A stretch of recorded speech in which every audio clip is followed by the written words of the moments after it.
Welcome to SGM Islam. I am here with a new revert story that will inspire non-Muslims in general and Christians in particular. Let's dive in. Assalamu alaikum, guys. How I became Muslim video. Guys, I can't tell you the amount of times that I have told this story, just not online. The easiest way is to start at the very beginning. So my journey to Islam began in 2021. Someone who has always believed in God, and I used to be Christian. I went to a Church of England school, and in my family, culturally, where I'm from in the world, if you believe in God, then it's kind of normal for you to be Christian. You don't really see many people branching out. Chapel every day. We had like an in-school vicar, a chaplain, who would deliver us sermons every day. We would pray together every day, and a lot of school life did sort of circle around Church of England. So naturally, it kind of made sense for me to gravitate towards that, whilst I believed in God. Around 14 years old, I decided, I definitely believe in God, and through all of this study at school and chapel services, I get a step further, and I wanted to confirm myself as a Christian into the religion. And I look back at this time and I think I didn't really know what on earth I was doing, what I was signing up for. To me, it was a mark of my faith that I believed in God, and it was the logical next step for me, so I decided to become Christian. I didn't really have much understanding of what it meant to be Christian. Aspects of Christianity like the Holy Trinity were never really cemented in my understanding, and I often found that with many of my teachers, the more questions I would ask around certain questions, I would always find I was getting a different answer and there was no consistency. So I kind of tried to push these things away for a while because it felt very uncomfortable to me that I had signed myself up to be a part of a religion that I didn't really understand, if I'm honest. A few more years passed, and again, so many more questions about Christianity came up for me that I decided I couldn't really deal with, and I couldn't understand in the context of my decision. I was very uncomfortable to learn these things, and I just kind of pushed it down, and I did find myself becoming very distant. Years go by. My teenage years were quite challenging in many ways. I found myself always looking for a connection with God, with spirituality, with something, and I was always craving, to understand things on a deeper level, and I was always wanting to go deeper with every conversation, and I wasn't really finding the right thing for me. It led me to try out a lot of different things as a way of understanding, as a way of coping,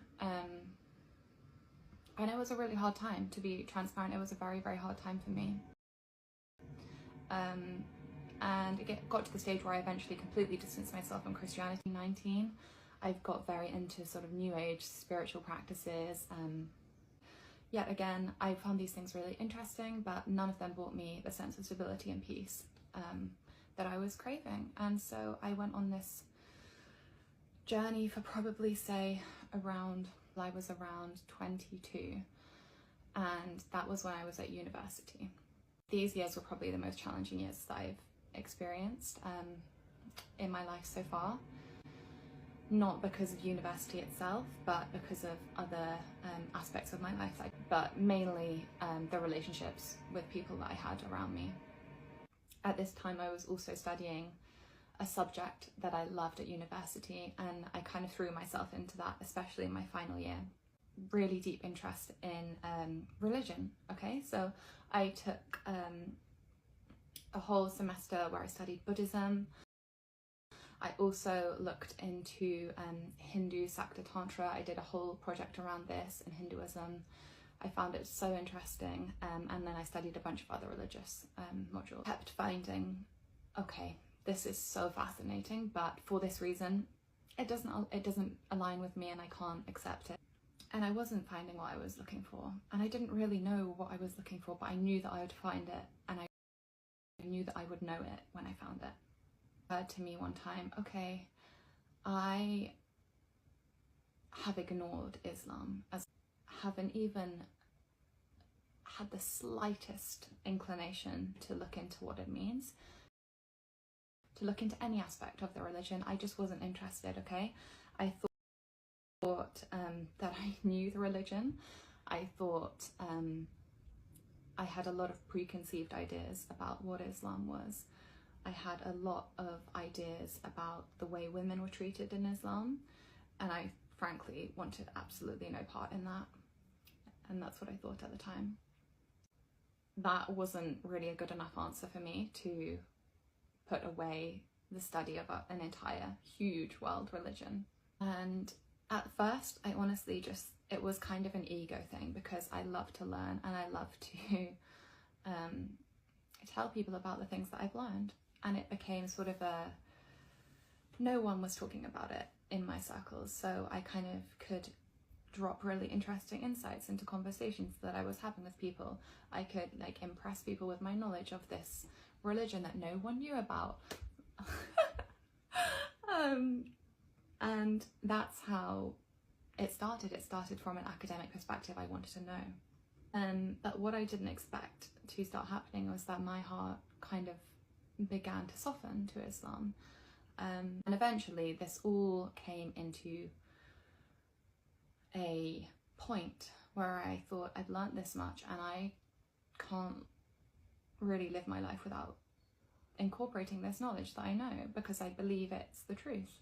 I decided to become Muslim, and bear in mind that this was an incredible shock, not only for my family, who all work in the fashion industry, so they're very conscious of like how things appearances, and also for my friends, because I have a history of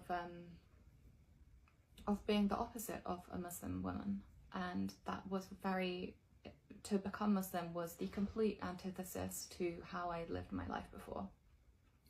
So my friends were pretty shocked, but alhamdulillah, I'm so lucky that they are all very, woke and accepting, and they really stood by me. They were my rocks throughout that time, and my family were, to put it lightly, they were incredibly shocked. They were pretty upset at first, to be honest, because again, they have all of the misconceptions about Islam that I did.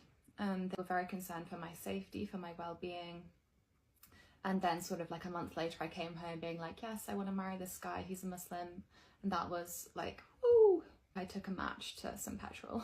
We were blessed to have my brother, Tom, throughout this whole process. I said on day one, I think I want to become Muslim. He was absolutely incredible. I get emotional talking about him, because I could never have asked for a better brother and more support. And he helped me a lot to get my parents to come around. I hadn't taken the Shahada yet.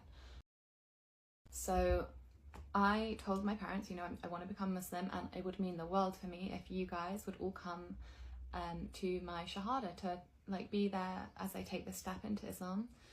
And I also invited my best friend Pip. They said yes, and that was amazing. That was absolutely amazing for me, and I was so happy.